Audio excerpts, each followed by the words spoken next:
The presidential villa is his first port of call.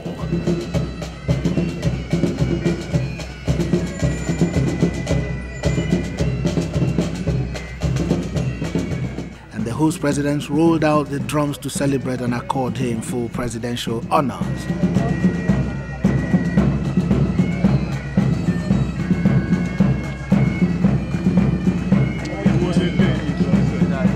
He inspects the guards mounted by the Presidential Guard of Honor.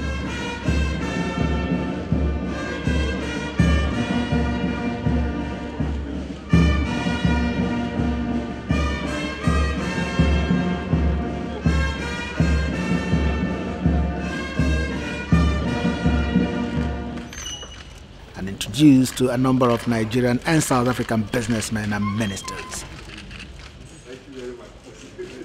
For over 2 hours, President Buhari and South African President discussed several issues aimed at deepening relationship between two countries.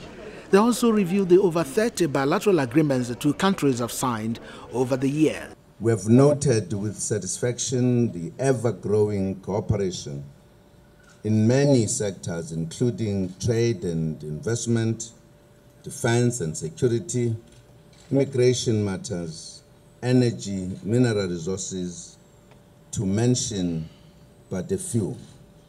South Africa and Nigeria have good bilateral relationship that dates back to the liberation days, but has been rubbished by issues like xenophobia and what have you. What is the situation today?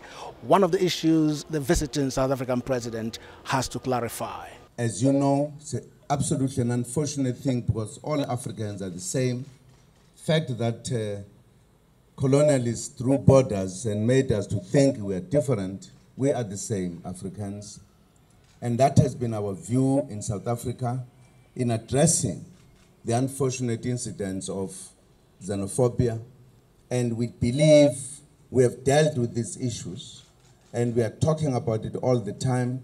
And we need this kind of interaction among countries as we are interacting at this level with Nigeria. The two governments are working on those matters. The relevant structures are working on it.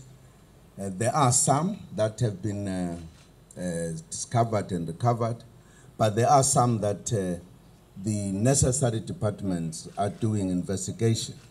We would certainly appreciate if we succeed in recovering all other issues that, or all other things that would be in South Africa illegal, so that they would be returned back.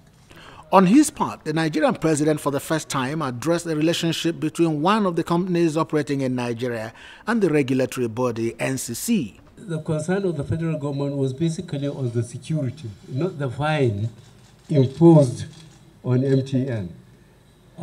You know how the unregistered GSM are being used by terrorists.